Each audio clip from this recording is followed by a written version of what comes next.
이 시간 함께 나누실 하나님 말씀은 신약성경 골로새서 1장 3절에서 8절까지 말씀입니다.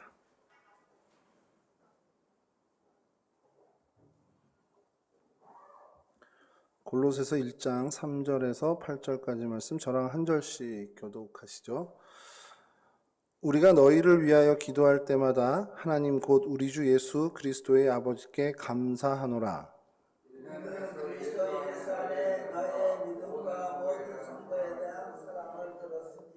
너희를 위하여 하늘에 쌓아둔 소망으로 말미암음이니 곧 너희가 전에 복음 진리의 말씀을 들은 것이라. 이 복음이 이미 너에게 이름에 너희가 듣고 참으로 하나님의 은혜를 깨달은 날부터 너희 중에서와 같은 동안 온 나라에서도 열매를 맺어 자라는도다.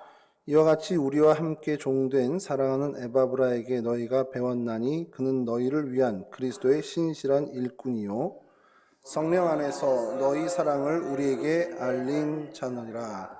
아멘. 오늘 저희가 살펴볼 성경 속의 인물은 에바브라라는 사람입니다. 에바브라 그러면 혹시 좀 귀에 익숙하시죠? 저희가 비슷한 이름이었던 에바브로 디도를 살펴본 적이 있습니다. 에바브라와 에바브로 디도 좀 뭐 연관되지 않으세요? 조금 뭐 야고보랑 지금 이렇게 연관되어지듯이 같은 이름입니다. 같은 이름인데 에바브라는 에바브로 디도의 축약형입니다. 그 에바브라. 그렇다고 해서요. 그 성경에 나오는 에바브로 디도와 오늘 이 골로새 사람인 에바브라는 같은 사람은 아닙니다. 전혀 다른 사람이고요. 그렇다면 여러분 에바브라 그 이름의 뜻이 뭐겠습니까? 제가 이게 전에도 한번 말씀드렸지만 감사한 일이긴 한 게 에바브로 디도랑 같은 이름이면 뜻도 같겠죠. 에바브로 디도의 뜻과 이 에바브라는 뜻이 같습니다. 그러면 저희가 에바브로 디도를 다뤘으니까 에바브라 뜻이 뭐죠? 집사님, 권사님 그러면 여러분들이 그때 그 에바브로 디도랑 같으면 그거네요 라고 얘기를 해주셔야 되는데 아무도 기억을 못하셔서 감사한 일이죠. 저희의 입장에서. 에바브로 디도는 매력 있다라는 뜻이었습니다. 매력 있는 이렇게 매력 있는 하여간 예쁘다 잘생겼다 이게 포함된 그 매력 있는 이란 뜻입니다. 그럼 다시 한번 여러분 여쭙게요. 에바브라의 뜻은 뭘까요? 같다니까요. 매력 있다라는 뜻입니다. 귀여운 혹은 예쁜 멋있는 이게 다 포함된 매력 있는 이라는 뜻입니다. 그러니까 저희 이름으로 제가 자꾸 이거를 얘기하는 게 우리식으로 자꾸 좀 받아들이면 저희는 한자 이름을 쓰잖아요. 그러니까 이름에 아름다울 미자 정도가 들어간 분들이 비슷한 이름이 아닐까라는 생각을 합니다. 여성분들한테 많죠. 영미, 그 정미, 이렇게 해서 미자, 그 아름다울 미자, 쌀미자를 쓰시진 않잖아요. 제가 뵀을 때는 거의 다 아름다울 미자 쓰시니까 그런 비슷한 정도의 느낌이다라고 생각하시면 됩니다. 골로새 사람이었고요. 성경학자들, 주경학자들은 전반적으로 다 골로새 교회 설립자로 다 이제 이야기하고 있습니다. 그 특별한 이견을 내는 경우는 거의 없습니다. 바울이 로마 감옥에 있을 때 바울을 찾아간 사람들이 여럿 있는데요. 그 중에 한 사람이 오늘 등장하는 이 에바브라입니다. 골로새 사람이고 바울과 에바브라가 어떻게 알았는지는 성경에서 얘기해 주지 않습니다. 어떻게 처음에 만났다 이런 얘기가 없습니다. 그런 장면이 없고 그냥 저희가 추정하기는 3차 전도여행 때 에베소 지역에 바울이 한 3년간 머물렀단 말이에요. 그러면서 이제 소아시아 전역에 있던 사람들이 좀 이렇게 바울의 복음을 들으러 왔는데 그때 이제 골로새 사람들 중에 이 에바브라가 왔었던 것 아닌가. 그래서 바울이 전하는 복음을 접했던 것 아니냐라고 이렇게 여기고 그 복음을 듣고 자기 땅으로 가서 골로새에 교회를 세운 것으로 학자들은 그렇게 추정하고 있습니다. 이게 거의 정설이고요. 그 외에 다른 이견이 거의 없습니다. 근데 이 에바브라가 바울이 로마의 감옥에 갇혔을 때 또 바울을 방문해서 자신이 목회하고 있는 골로새 교회의 사정들을 다 이야기하면서 조언도 듣고 그러는 과정에서 바울이 골로새 교회 성도들에게 편지를 써서 보내는 게 골로새서였습니다. 골로새서 내용을 읽어보면 대충 저희가 에바브라가 이렇게 목회를 했었고 이런 어려움이 있었겠구나라는 것을 이제 알 수 있게 되는 거죠. 사실 그런 자료들을 좀 같이 모아서 이 에바브라에 대해서 저희가 좀 이런 사람이었겠구나 라는 것을 추정하고 이런 사람이 그 초기 교회에 그 초대 교회 그 시절에 이런 어떤 정말 멋진 사역의 모습을 보여줬구나. 그러면 우리도 이렇게 좀 닮아가야 되지 않겠나라는 것을 좀 살펴보자는 겁니다. 사실 이게 성경 속 인물 이야기를 하다 보면 부담이 되는 게 뭐냐면요. 그 시기에 있는 예를 들어서 초대교회 시기에 있는 인물들을 다루면 결론이 거의 비슷합니다. 이제 어떻게 보면 너무 가우진 목사님 이 수요일에 말씀 전하는 그 내용이 거의 주제가 비슷해. 결론이 뭐 거의 똑같아. 이렇게 생각하실 수 있는데 맞습니다. 그렇게 들으시면 정확히 들으신 거예요. 왜냐하면 그 시절에 상황들이 오늘날 저희가 예수 믿는 상황하고 완전 다르잖아요. 여러분 가만히 생각해보세요. 오늘날 어떤 교회의 목회자가 된다라는 것과 당시에 한 교회 공동체를 책임지는 목회자가 된다라는 것은 그 정말 단어만 같은 거죠. 완전 다른 겁니다. 의미는 완전히 다르고 상황도 완전히 다른 거거든요. 그런 결단과 그런 모습으로 복음에 자신의 인생을 바친 사람들, 뭐 에바브로 디도도 그렇고 에바브라도 그렇고요, 뭐 바울도 그렇고 베드로도 그렇고 그 사람들을 저희가 성경 속의 인물이라고 살펴가다 보면 사실 각양각색의 모습들은 달라도 결론은 하나로 나오는 건 맞아요. 그들은 하나님의 쓰임 받기 위해서 그러한 모습들을 갖췄었던 사람이고 또 그것이 오늘 우리가 찬양 들은 것처럼 그들 안에서 생겨난 것이라기보다는 하나님이 그 시대에 그들을 쓰기 위해서 그런 은혜를 주셨다라는 겁니다. 그러니 비슷한 모습인 거죠. 그래서 제가 여러분 눈치채셨을지 모르겠지만 신약하면 구약하고 구약하면 신약하고 약간 교차를 하려고 애를 씁니다. 안 될 때는 어쩔 수 없이 신약 2번, 뭐 구약 2번 하긴 하는데 왜 그러냐면 신약에 있는 인물들을 살피면 거의 결론들이 같기 때문에 그래서 그냥 구약 한 번 더 하면 한 주 건너서 그래도 비슷한 결론을 얘기하면 아까 말씀드렸죠. 여러분들은 다 잊으시기 때문에 새롭다 이렇게 하실 수 있을 것 같아요. 에바브라도 사실은 여러분 오늘 말씀을 저랑 같이 나누시면서 살펴보는 결론은 이것도 많이 들어본 건데 라는 생각을 하실 수밖에 없습니다. 왜냐하면 바울의 동역자였고 초대교회의 한 공동체를 책임지는 사실은 목회자였고 그 목회를 하는 와중에 여러 가지 갈등들이 있었고 그거를 잘 해결해내는 모습들을 보면 그 전에 우리가 다뤘던 많은 신약시대의 성경 속 인물들과 비슷하단 말이죠. 그러면 우리가 깨닫는 교훈도 비슷할 수 있다는 겁니다. 자, 이렇게 제가 왜 말씀을 드리냐? 너무 비슷하니까 미리 이렇게 좀 여러분들에게 말씀해 놓고 그리고 들어가 보려고 합니다.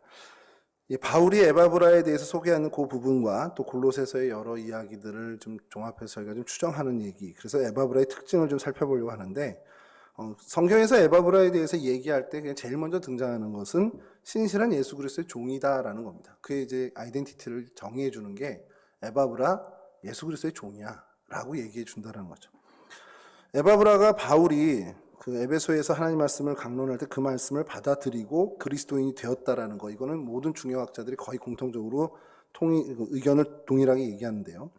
그리고 나서 고향 땅인 골로새로 돌아가서 그 교회가 세워지는데 주도적인 역할을 했을 거라고 이제 추정을 합니다. 왜냐하면 그 이후에 골로새 교회의 목회자로서 활동을 계속합니다. 그러니까 골로새 교회를 얘기할 때는 이 에바브라를 빼놓고 얘기할 수가 없게 된 거죠. 이런 에바브라에 대해서 당대 최고 지도자였던 어떻게 보면 교회의 지도자였던 바울이 예수 그리스도의 종이다. 이 사람은 예수 그리스도의 신실한 종이다라고 이야기를 하는 겁니다. 그러면 여러분 이게 성경에도 쓰였고 당시에 어떻게 보면은 복음 사역에 있어서는 최고 정점에 올랐던 바울이 하는 얘기라면 그 사람이 정말 그런 모습이 있었기 때문에 그렇게 칭하는 거 아니겠냐는 거죠. 왜냐하면 바울이 저 사람 예수 그리스도의 종이야 라고 한 사람이 몇 없어요. 여러분 성경 쭉 찾아보시면 몇 없습니다. 제가 여기 누구입니다 라고 말씀드리고 싶은데 오늘은 좀 궁금증을 좀 드리고 싶네요. 그래서 몇 명이 나올지 한번 생각해 보십시오. 골로새 1장 7절을 먼저 오늘 좀 보면요. 오늘 읽은 본문인데 이와 같이 우리와 함께 종된 사랑하는 에바브라에게 너희가 배웠나니 그는 너희를 위한 그리스도의 신실한 일꾼이요. 이렇게 이야기하고 있습니다. 종이라는 표현이 사실은 성경을 저희가 접하고 기독교인이다 보니까 이 종이라는 표현이 그렇게 어색하지 않고 거부감이 없는데요. 이거는 종교를 갖지 않고는 그 기독교인이 아닌 일반 사람들한테 종이라 그러면 사실 이거는 그렇게 친숙한 단어는 아닙니다. 여러분 드라마 같은 데나 아니면 이렇게 우리 일상생활에서 다툼이 일어날 때 한쪽에서 이제 저희 세대는 내가 네 장난감이야 이런 표현이 많았는데 저보다 윗세대들은 내가 네 종이니 이런 표현들도 했단 말이에요. 안 하셨던 것처럼 말씀하시는데 저희 어머니가 이거 자꾸 저희 집 얘기하면 안 되는데 저희 어머니가 아버님한테 한번 그런 적이 있어요. 내가 당신 종이요? 내가 나이가 몇인데 이런 얘기를 하신 적이 있는데 그 종이라는 표현이 사실은 그 성경에 있고 우리가 하나님을 향해서 이야기하고 성도들 공동체 안에서 얘기할 때는 거부감이 전혀 없는 표현이지만 일상 사람과 사람의 사이에서 일반적인 사람에서 종이라는 표현은 그렇게 썩 어떤 긍정적인 표현은 아니라는 겁니다. 근데 바울이 당시에 이제 에바브라에게 더더군다나 그때는 계급 사회였는데 이 에바브라가 종이다. 그러니까 그리스도의 종이다라고 언급을 합니다. 그거는 그때 당시에 얘기하는 종의 천하다 그런 표현을 한 것이 아니라는 건 우리가 잘 알고 있습니다. 주인에게 순종하는 종처럼 이 에바브라는 예수 그리스도를 주인으로 모시고 그 종들처럼 순종하는 사람이다라는 것을 그냥 한마디로 각인하기 위해서 표현한 것이 바로 이 종이라는 표현입니다. 왜냐하면 그 바울 역시 스스로를 그리스도의 종이라고 표현을 하죠. 그리고 그렇게 불려지기를 굉장히 좋아했습니다. 그러니까 바울이 쓴 이 종에 대한 그 단어, 제가 참 재미난 것들이 신학교를 다니고 대학원을 졸업하면서까지 자료들을 좀 많이 보게 되잖아요. 그럼 이 논문이라는 걸 이제 쓰는 분들이 많단 말이에요. 석사 논문은 좀 그렇다고 박사 논문 쓰고 이런 분들 중에 제가 되게 인상적이었던 게 뭐냐면 바울에게 있어서 종의 개념이라는 논문이 있어요. 어느 분이 썼는지 기억을 못 하는데 제가 왜 기억을 하냐면 성경의 그 단어 하나를 갖고 학위 논문을 쓰는 겁니다. 어마어마하게 두껍게 썼더라고요. 그래서 구약 시대부터 신약까지 쭉 펼쳐진 종에 대해서 하고 바울에게 있어서 종이 어떻게 다르고 어떤 것이 비슷한지를 쓰는데 이렇게 하나 갖고 정말 아주 지엽적인 거 하나 갖고 이렇게 박사학위 논문까지 나올 수 있구나라는 것이 되게 신기했던 적이 있습니다. 그러니까 바울이 스스로를 그리스도의 종이라고 얘기하는 그 종 그리고 사랑하는 그 에바브라를 비롯한 몇 안 되는 그 사람들에게 종이라고 표현하는 것이 도대체 어떤 개념이냐 그러면 정말 예수님을 그만큼 사랑하는 사람이라는 겁니다. 너무 어쩔 수 없이 좋아하는 그 예수님이 자신의 삶에 바울의 삶의 존재 자체예요. 존재 목적 자체입니다. 그러니까 그런 사람에게나 붙이는 것이 이 종이라는 겁니다. 그러니까 굉장히 거부감이 있을 단어인데 당시의 계급사회에 있어서 근데 사도 바울이 쓰는 이 종은 그 당시에 거부감 있는 단어가 아니라 굉장히 영광스러운 단어가 되는 완전히 이 반전을 일으키는 단어로 변했다라는 겁니다. 그래서 바울은 이 종이라는 단어를 굉장히 사랑했기 때문에 그리고 스스로를 종이라고 여기고 그런 표현을 썼기 때문에 아무에게나 이 이름을 붙이지 않습니다. 그래서 연구를 했나 봐요, 누가. 저도 이번에 이 준비를 자료를 찾았는데 바울이 친히 예수 그리스도의 종이라고 언급한 그의 제자 몇 명 정도 되실 것 같아요? 이건 좀 편하게 좀 얘기하시죠. 오늘 이렇게 저도 마음 먹고 이렇게 왔기 때문에 10명 미칠 것 같아요? 위일 것 같아요? 아래. 한 분이라도 이렇게 살짝 해주시면 5명보다 위일까요? 아래일까요? 아래. 정말. 그럼 굉장히 적은 거죠. 4명이야, 3명이야. 여러분 집에 가서 찾아보시면 좋겠지만 그렇게 숙제를 내대로 절대 안 하실 걸 알기 때문에 2명밖에 없습니다. 디모데와 오늘 등장하는 에바브라 뿐입니다. 이게 되게 이채로운 거예요. 예수님이 이 그러니까 예수 그리스도의 종이라는 거 이거에 대해서 바울이 얼만큼 자부심을 갖는지를 좀 단적으로 보여주는 예가 될 수 있다라는 거죠.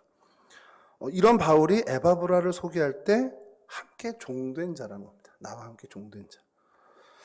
그것도 아주 신실한 일꾼이라는 표현까지 써가면서 그렇게 얘기하죠.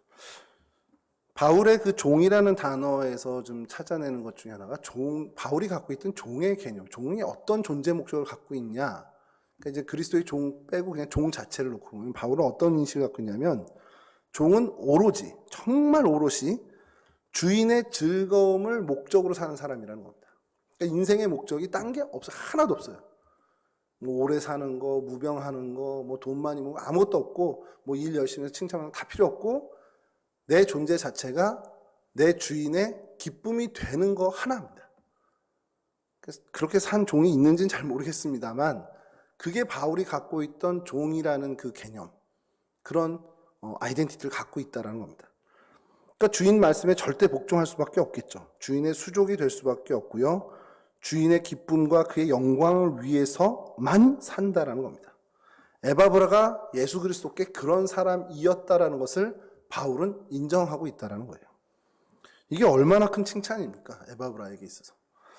예수님의 종, 그러니 예수님의 기쁨을 위해서만 사는 사람, 예수님의 영광을 위해서만 사는 사람.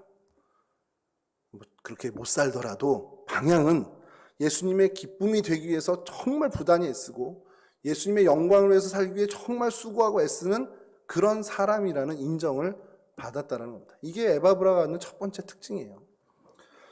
여러분, 이 모습을 보면서 오늘 좀 저희가 나누고 싶은 거는, 그럼 나는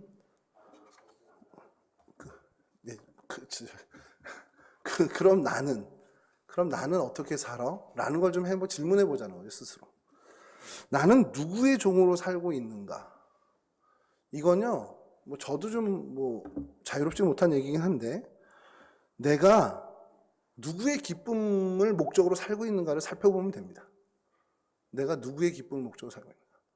내가 내 아내의 기쁨을 위해서 살고 있는가? 아니면 내가 내 직장 상사의 기쁨을 위해서 내가 속한 어떤 그 공동체, 내가 속한 직장, 거기에 이익을 위해서 살아가는가? 그러니까 나는 내가 살아가는 발걸음 한 걸음 한 걸음이 뭘 위해서 살아가는가라는 것을 보면 내가 누구의 종인가를 알 수 있다는 겁니다.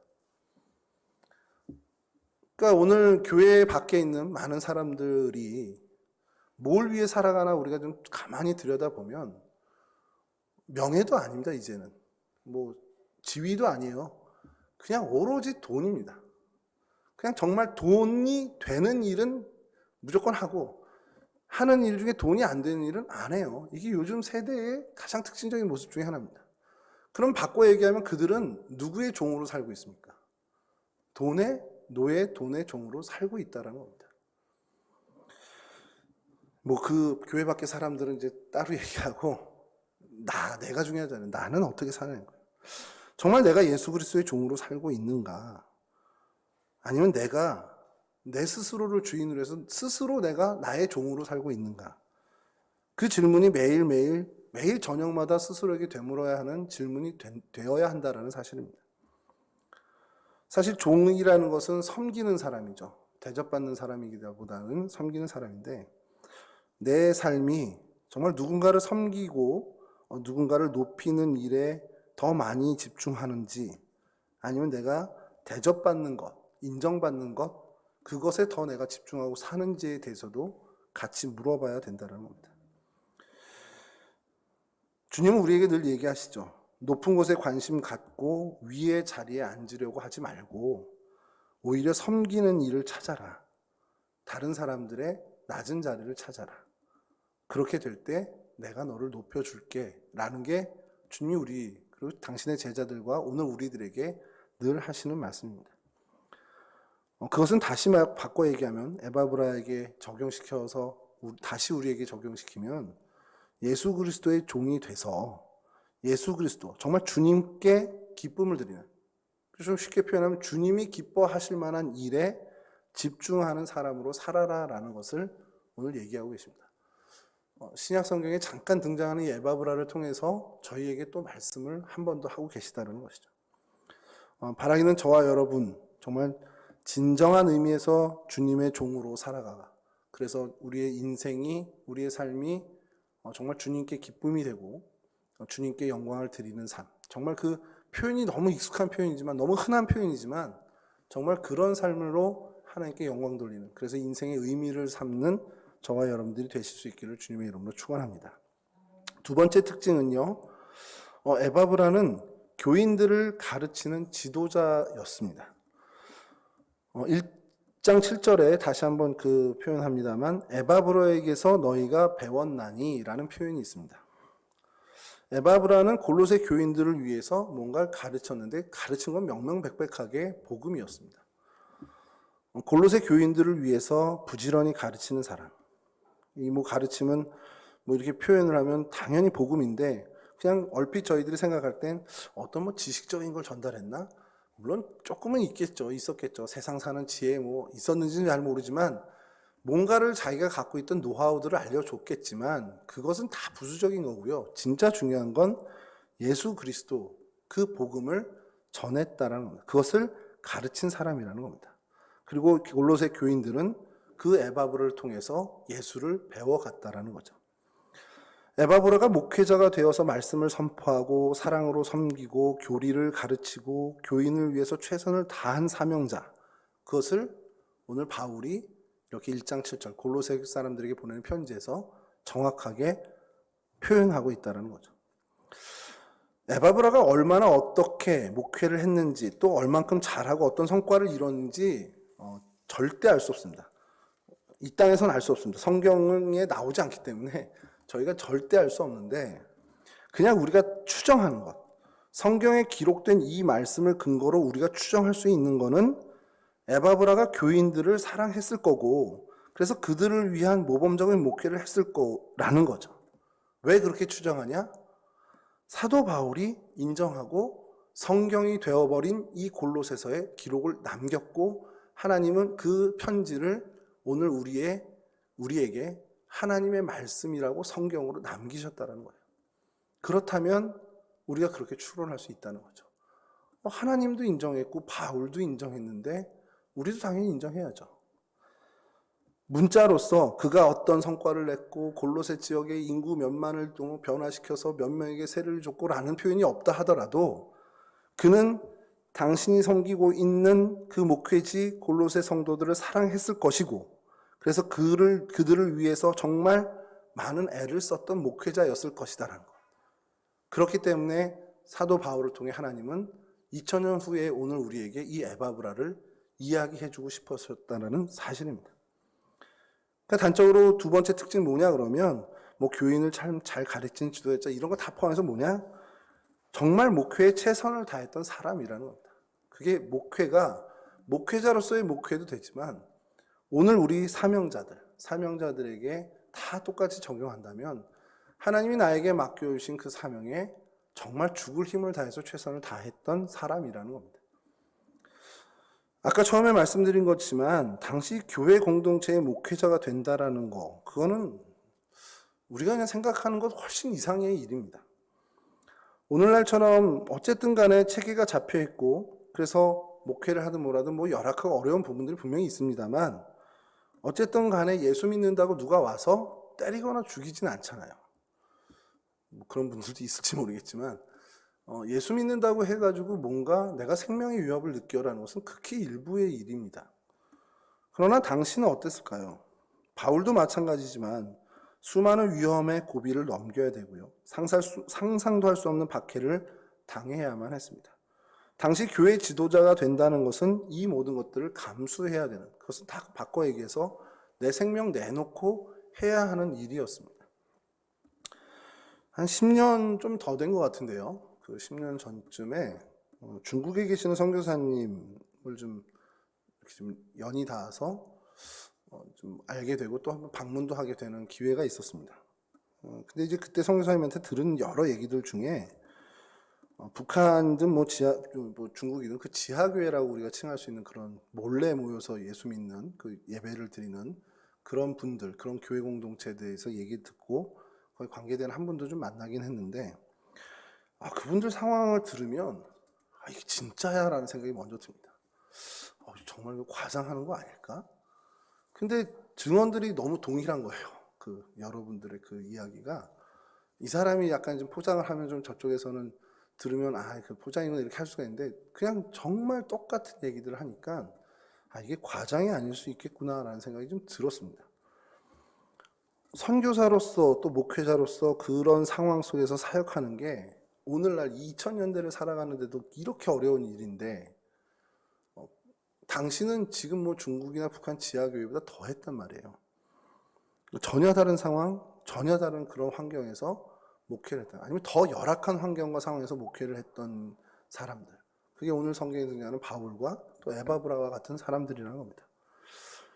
그런 박해 시절, 초대교회 박해 시절 교회 지도자로 자신의 사명을 다한다는 것은 그것은 그냥 목숨 내놓고 생명 걸고 하는 일이라는 거. 근데 그런 외부적인 상황에 어려움만 있었겠느냐라고 생각을 하다가 계속해서 이 골로새서를 묵상하는 가운데 뭘 발견하냐면 골로새서 읽으면 여러분들도 다 발견하실 수 있는 겁니다. 에바브라가 골로새 목회를 목양할 때 문제가 참 많았구나라는 겁니다.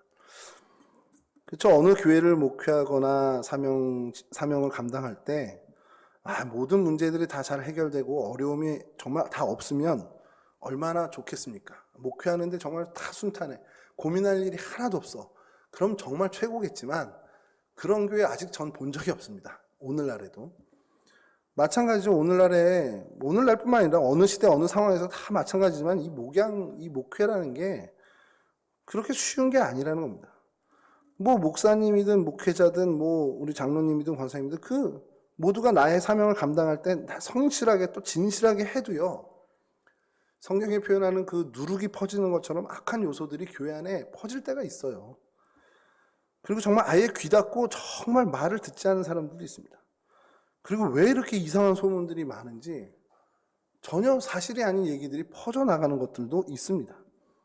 그리고 골로새 교회에서 독특하게 당한 것은 뭐냐면 이상한 논리, 철학적 논리를 펴서 이 십자가 복음을 되게 흐리게 만드는 사람들도 있었습니다. 왜 그랬을까를 이제 골로새서를 보면 살펴보면 나오는 것이 이 지역이 굉장히 오래된 도시입니다. 그러니까 전통을 굉장히 중요시하는 지역이고요. 또 이게 동서가 만나는 되게 접경 지역이다 보니까 문화가 거기서 융화가 되는 게 많습니다. 그러다 보니까 서양의 철학들이 굉장히 많이 유입됐어요. 그러니까 이제 철학적 사고를 하는 게 사실 있어 보이는 겁니다. 쉽게 얘기해서. 그래서 그런 사람들이 많다 보니까 그 철학적 사고를 고집해서 교회의 복음을 왜곡하기도 하고 혼탁하게 하는 겁니다. 그런 사람들이 많았어요. 뭐 그런 사람들뿐만 아니라 당시에 뭐 어느 교회나 다 가졌던 어려움이지만 탐심이 있는 사람들이 하나님의 공의 뭐 이런 것들이나 이런 것들 다 왜곡시키고 자기 이익을 위하는 것으로 교회 복음을 사용하는 그런 일들이 많았습니다. 그건 뭐 오늘날 저희 한국 교회도 마찬가지죠. 복음을 가지고 내세우고 자기의 사익을 취하는 그런 교회들, 그런 교회 지도자들이 그때도 있었다라는 겁니다. 뭐 골로새 교회도 뭐 그 큰 문제로 뭐 확 드러난 건 아니어도 그런 자잘한 어려움들이 참 많이 있었고 에바브라가 이 일을 감당해야만 하는 위치에 있었습니다. 근데 이게 혼자 힘으로 어려운 거예요.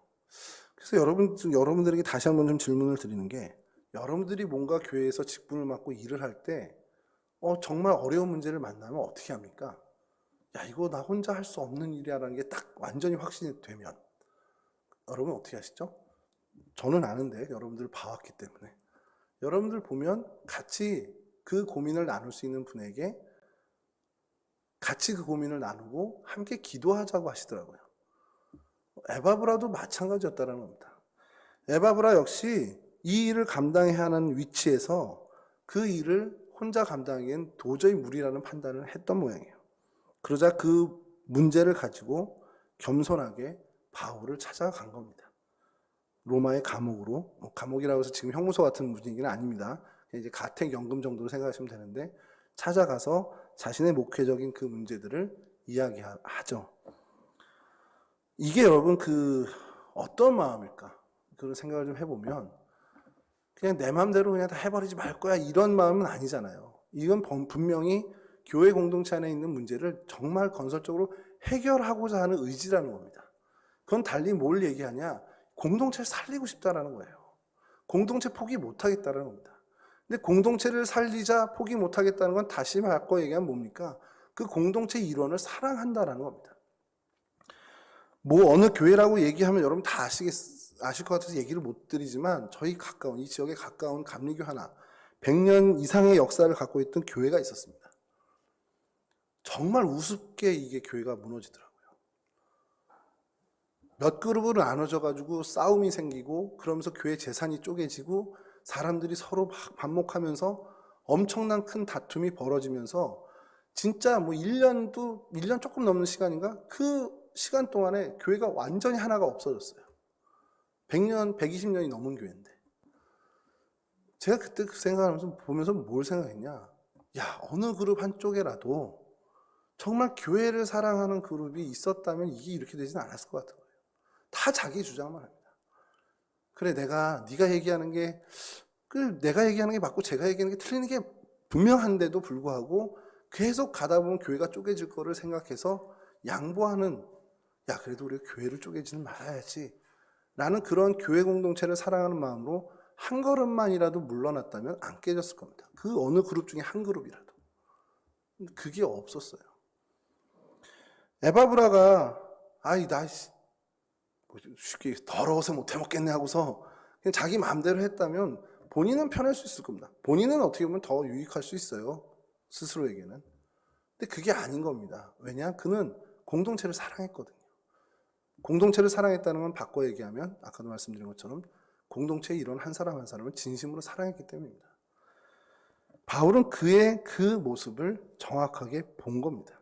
그래서 8절, 오늘 우리가 읽었던 본문 8절에 이렇게 얘기하죠. 성령 안에서 너희 사랑을 우리에게 알린 자니라. 너희들의 문제를 잔뜩 갖고 왔는데 바울 선생님 이게 문제고 이런 문제가 생겼고 우리 교회에 이런 철학이 들어와서 혼탁하게 하고 막 이제 가져왔는데 바울이 이렇게 들여다보니까 이건 사랑을 갖고 온 거구나. 그들을 사랑하는 마음을 나한테 표현하는 거구나라는 걸 알았다는 겁니다. 너희 사랑을 우리에게 알린 자니라. 누가요? 에바브라가 알렸다는 것이죠. 바울이 골로새 교인들에게 편지를 쓸 때 너희 사랑을 우리에게 알렸다라는 표현을 할 정도로 에바브라는 그만큼 공동체를 사랑하고 있다는 게 바울도 느껴졌다는 겁니다. 골로새 서신의 뒷부분을 보면요. 골로새 교회의 문제를 일으킨 사람들을 질책하는 부분들이 나옵니다. 그러면서 이제 결론적으로 얘기하는 게 뭐냐면 야, 니네 문제 일으키지 말고 위의 것을 생각하라는 거예요. 위의 거는 무관하게 땅의 것만 쫓는 그런 사람 하지 말라는 거예요. 그런 사람들을 책망합니다. 골로새서 마지막 부분에 책망을 하는데 여러분 이 바울이 이런 편지를 쓰는 어떤 그 도움을 줬지만 바울이 이 에바브라의 그 요청에 그냥 편지 하나 써준 걸로 끝났을까라는 생각으로 좀 찾아보면요. 답이 좀 나옵니다. 9절 말씀인데요. 이로써 우리가 듣던 날부터 너희를 위하여 기도하기를 그치지 아니하고 구하노니.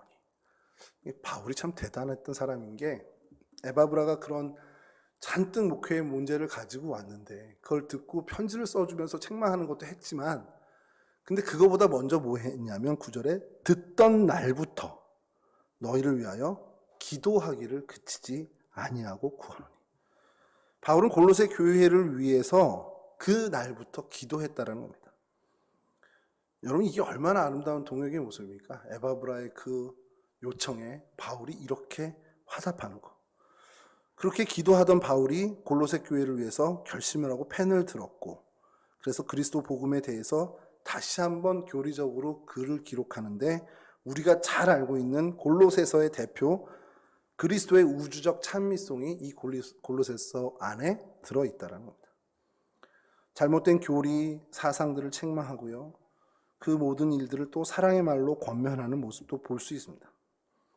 이 모든 바울의 이 엄청난 노력, 그리고 그것이 마침내 성경까지 된 이 서신서의 첫 시작이 어디서 시작됐습니까?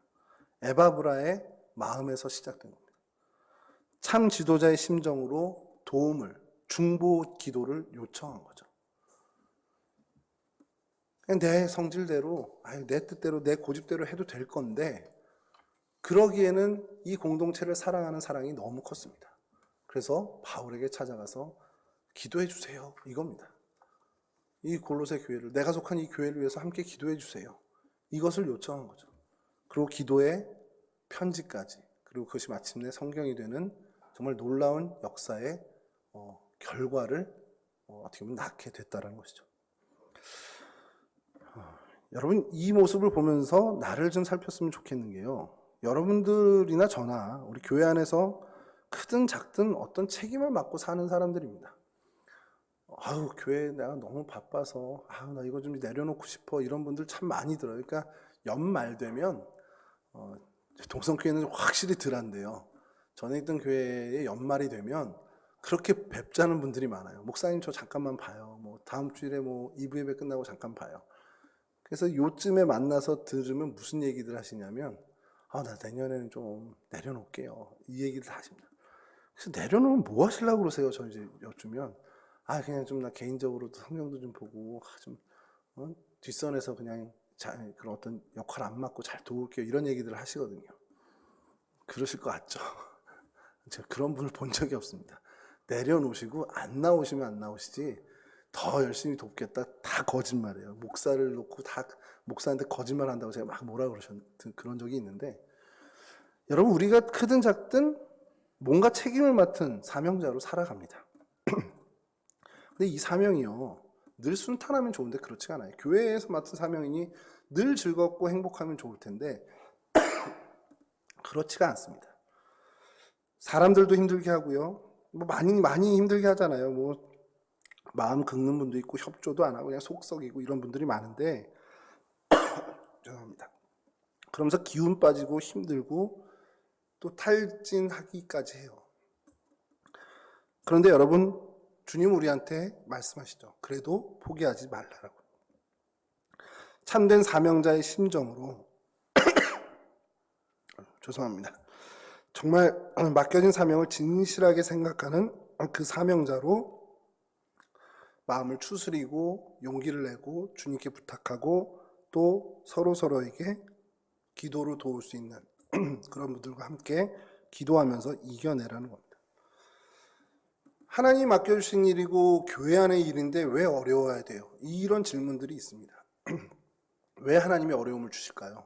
막으실 수 있는 능력이 있는데 왜 교회 일을, 선한 일을 하는데 왜 이것 때문에 괴로운 일을 당하게 될까요? 그래야 하나님을 바라보고 서로 기도하며 서로 지지하고 서로 도울 수 있기 때문입니다. 여러분, 중보기도의 최고의 수혜, 최고의 열매는 뭔지 아세요? 제 문제를 여러분들에게 놓고 기도해 주세요 부탁을 했을 때 여러분들이 제 문제를 놓고 기도하시잖아요. 그럼 예를 들어서요, 하나님이 저를 A 길로 가게 작정을 하셨는데 제가 그게 힘들어서 B 길로 가게 해달라고 좀 기도해달라고 여러분들이 기도해요. 예? 기도해요. 그럼 여러분들이 정말 제 얘기를 듣고, 아, 우리 가우준 목사님 B의 길로 가게 좀 하나님 도와주셔서 기도를 합니다. 근데 하나님은 A 길로 보내기로 완전 작정하신 분이면 여러분들이 기도한다고 해서 하나님이 그 뜻을 바꿀까요? 물론 바꿀 수도 있겠지만 대개는 그렇지 않습니다. 근데 왜 중보기도 해야 되죠? 중보기도의 최고의 열매는 여러분들이 그렇게 내 기도가 아닌 다른 사람을 위한 기도를 하면서 여러분들이 사랑의 사람으로 바뀌어가고 성숙해 간다는 겁니다. 공동체가 중보기도, 공동체가 서로를 위한 기도가 풍성하면 무슨 일이 벌어지느냐? 그 공동체가 사랑의 공동체로 계속해서 풍성한 열매들이 맺혀진다는 겁니다. 여러분, 이게 중보기도의 최고의 열매입니다. 물론 하나님이 뜻을 이렇게 비길로 보내야겠다 세우지도 않으셨겠지만 여러분들의 기도를 들으시고 하나님 응답하실 수도 있죠. 근데 그 응답이 사실은 핵심이 아니고 내가 저희를 위해서 기도하면서 내가 그의 심령을 살피고 그의 상황을 위해서 눈물 짓고 그러면서 내가 주님의 사랑을 품는 사랑의 사람으로 변모해 가는 것이 그 중보기도의 최고의 열매라는 거 여러분 잊지 마시고요. 다시 한번 이 에바브라를 우리가 보면서 살펴보면서 내가 정말 그런 기도의 사람, 정말 저희를 돕는, 저희를 지지하는, 저희의 마음을 공감하는 그런 기도의 사명자로 살아야겠다라는 것들을 결단하실 수 있기를 간절히 바랍니다. 세 번째 특징은 지금 방금 것과 이어지는데 에바브라의 특징 모습이 연장되는데 쉬지 않고 기도하는 지도자였다라는 겁니다. 이제 중보기도와 더불어서 기도하는 사람이었다는 건데 입으로만 목회하는 사람이 아니고요. 또 자신의 경험이나 기교로 일을 하는 사람이 아니고 그냥 기도하며 목회했던 사람이라는 겁니다. 골로새서 4장 12절입니다. 그리스도 예수의 종인 너희에게서 온 에바브라가 너희에게 문안하느니라. 그가 항상 너희를 위하여 애써 기도하여 너희로 하나님의 모든 뜻 가운데서 완전하고 확신 있게 서기를 구하나니. 여러분, 항상이란 단어, 이렇게 좀 청년부 성경 공부할 때는 항상에 밑줄 긋고 동그라미 애써서 밑줄 긋고 이렇게 얘기하면 좋은데, 항상 애써서 기도했다는 사람, 항상이라는 거, 애써서라는 거 굉장히 중요하죠. 여기 애쓰다라는 헬라어 단어가 아고니조마이라는 단어인데요. 이게 그냥 힘써서 땀 흘려서 정도가 아니라 어디에 쓰는 단어냐면 경기장에서 정말 분투하는 사람들 있잖아요. 경기장에서 막 뭐 이렇게 콜로세움 같은 데서 막 이렇게 하는 그 표현을 할 때 쓰는 단어가 이 아고니조마입니다. 그러니까 그만큼 막 진짜 온 열정을 다해서 하는 거죠. 그렇게 기도했다라는 사람이에요. 경기에서 사람이 지지 않기 위해서 한다면 그건 목숨을 내놓는 건데 결국 목숨 걸고 기도하는 거야 라고까지 우리가 얘기할 수 있다는 거죠. 그렇게 기도하는 사람이 에바브라였다는 겁니다. 에바브라든 뭐 그 이후의 모든 사역자들, 오늘 저희들을 포함해서 우리는 잘 알고 있잖아요. 기도가 우리가 가진 가장 강력한 무기라는 거. 그리고 기도가 답이라는 거, 기도가 하나님의 능력을 요청하고 하나님의 개입을 소망하는 것이라는 것. 사방이 막힌 곳에서 출구를 찾는 것, 이게 기도라는 거 우리 잘 알고 있잖아요. 에바브라는 저희보다 더 잘 알고 있었겠죠. 그래서 그는 가장 강력한 무기, 가장 답이 되는 것, 하나님의 능력을 요청하고 하나님의 개입을 소망하는 기도를 항상, 그리고 아고니 조마이, 목숨 걸고 했다라는 사실입니다. 이 모습 보면서 저희 뭐 아까 중보기도도 포함하는 거지만 저희 기도해야죠. 오늘 우연찮게 에바브라 봤는데 기도하던 사람이래. 그리고 끝, 이게 아니고요. 야, 이게 왜 오늘 내가 에바브라를 듣게 됐지? 오늘 그냥 집에서 쉬어도 되는 날인데 하필이면 수요일날 교회 갔다가 에바브라 얘기를 듣게 됐지? 하나님이 듣게 하신 거라면, 그것을 믿는다면 하나님 나에게 기도하길 원하시는구나. 그러면 기도해야죠. 제가 걱정스러운 게 뭐냐면, 저도 뭐 자유롭지 못한 얘기지만 이 가장 강력한 무기, 정말 소망을 가진 우리 그리스도인이 기도를 더 많이 합니까? 염려를 더 많이 합니까? 저도 그래요. 저도 염려를 참 많이 해요. 걱정하고 염려합니다. 물론 이제 거기서 또 기도가 출발하게끔 하나님 참 그 선으로 바꿔주시는 게 감사한 일인데, 하나님 우리에게 계속해서 기도하라는 겁니다. 염려할 시간에 기도 한마디 더해. 걱정할 그 시간에 한 번 더 무릎 꿇어 라는 것을 얘기하고 계시죠. 에바브라라는 성경 속 인물을 찾아보면서도 이 메시지는 동일하게 하나님 저에게 하신다는 겁니다. 예레미야 33장 3절, 너는 내게 부르짖으라. 내가 내게 응답하겠고 내가 알지 못하는 크고 은밀한 일을 내게 보이리라. 예레미야 시절에도 이 얘기를 하셨는데, 그 얘기를 지금까지 일관되게 하시는데 저희는 하나님의 그 말씀에 정말 흡족하게 반응하고 있는지 한번 생각해보는 시간을 가지셨으면 좋겠습니다. 마지막입니다. 그의 네 번째 특징은 복음을 위해 기꺼이 고난을 감수하는 사람이었습니다. 빌레몬서 1장 23절인데요. 그리스도 예수 안에서 나와 함께 갇힌 자 에바브라와. 그 이후에 어떤 일이 벌어졌는지 모르지만 빌레몬에게 서신을 쓸 그 당시 이 에바브라는 사도 바울과 함께 갇힌 사람이 되었습니다. 이거는 근데 우리가 상상할 수 있는 거죠. 야, 이런 성품과 이런 사역의 자세로 초대교회의 어떤 공동체를 감당했던 사람이라면 당연히 고난을 당했겠구나. 근데 그 고난을 마침 또 사도 바울과 함께 당하고 있구나. 이걸 우리는 예상할 수 있는 겁니다.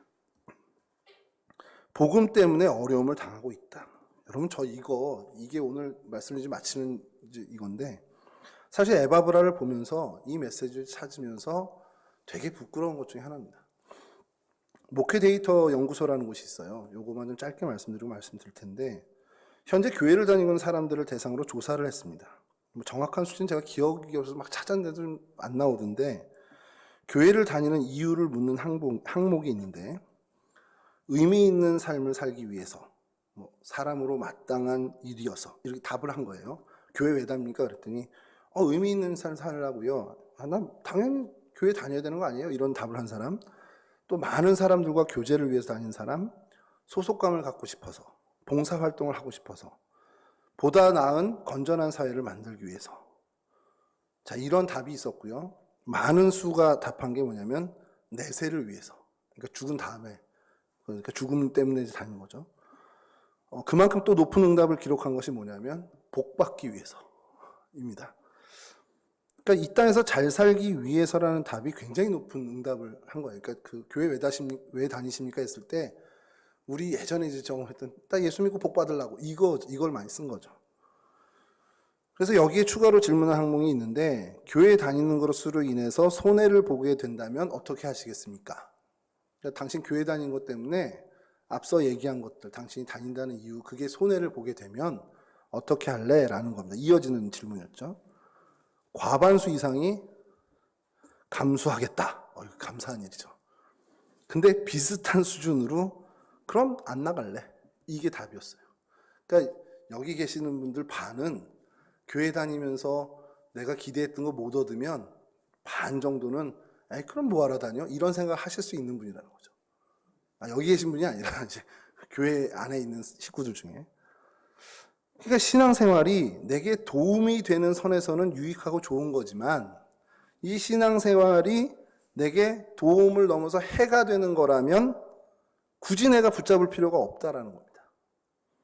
근데 그 도움과 해는 뭐냐? 영적인 의미나 하나님과의 관계서가 아니라 이 땅 살아가는데 도움이 돼? 이 땅 살아가는데 이거 해가 되는 거야? 이게 기준인 거예요. 아까 말씀드린 교회 밖의 사람들이 야 이거 돈 되는 일이야? 돈 안 되는 일이야? 이것과 별반 차이가 없다는 겁니다. 그렇게 해가 된다라는 것은 내가 굳이 붙잡을 필요 없지라는 생각을 하고 있다라는 거예요. 이게 한국교회의 현실이라는 겁니다. 근데 이런 생각을 가진 사람이 연령대별로 젊을수록 더 짙게 나타났다라는 거예요. 근데 여러분 이게 오늘 우리의 시대인데 에바브라 시대는 어땠냐? 예수를 따르는 거, 복음을 살아간다는 거, 그거 손해를 넘어서서 고난과 생명까지도 내어버려야 되는 일인 걸 알고도 했다라는 거예요.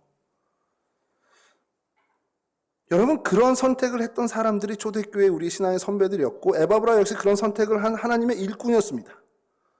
이런 사명자들 때문에 교회에 하나님의 진정한 복이 임할 수 있었다라는 거죠. 골로새 교회는 한마디로 축복받은 교회입니다. 왜? 이런 일꾼이 목회하는 교회였고 이런 일꾼이 그 공동체를 책임지는 교회였기 때문에. 교인들을 참으로 사랑하는 일꾼, 그래서 밤낮 쉬지 않고 가르치길 힘쓰는 지도자, 기도하기를 쉬지 않는 중보자, 예수 그리스도의 종으로 인정받는 사명자, 그리고 더 거기에 기꺼이 복음 때문에 어려움과 고난을 감수하는 사람이었기 때문에 그는 골로새 교회의 기쁨이었고 복이 되었다는 것이죠. 야, 골로새 교회 좋았겠다 이걸로 끝날 게 아니라요. 우리는 어떤 나는 여러분 동성교회는요. 적어도 제가 여러 교회 다녀봤잖아요. 골로새 교회 못지않은 교회, 그런 복을 받은 교회입니다. 여러분 이런 복을 받은 공동체인데 멈춰있지 말자라는 거예요. 제가 말씀드리고 싶은 건 여러분 방금 말씀드린 조사 결과 한번 생각해 보세요. 왜 교회 다니십니까? 적어도 우리 교회 동성교회 식구들은요. 구원의 길이 여기 있음을 알기에 주님을 따르는 여정, 그것으로 인해서 여기 다니십니다. 그게 내가 손해보죠. 주말 날 못 써. 나 휴일날 다른 데 못 놀러가. 그런 손해 기꺼이 감수하고 신앙생활하는, 그래서 실제로 그런 복을 얻은 그런 공동체입니다. 교인을 사랑하는 목사님 계시죠? 교인들을 위해서 끊임없이 기도하는 목사님도 계시고 그 목사님이 계속해서 그런 것으로 여러분들에게 영향을 계속 공급합니다. 그로 인해서 이 동성교회 안에서 큰 어떤 무슨 다이나믹한 행사는 없더라도 정말 주님 안에서의 평화를 계속 누리면서 저희가 지내는 복을 누리고 있다는 거예요. 근데 아쉬운 거예요. 저는 거기에 조금 아쉬운 겁니다. 거기에 한 걸음만 더 가자는 거죠. 그래? 우리 신앙생활 무난하게 지금 가고 있고 큰 탈 없이 잘 가고 있는데 우리 예수 믿는 것 때문에 사실은 많은 평안을 얻었는데 이제 우리 주님 때문에 교회 공동체 때문에 내가 좀 손해 감수하면 어떨까? 이런 헌신들이 좀 있었으면 좋겠다는 거예요.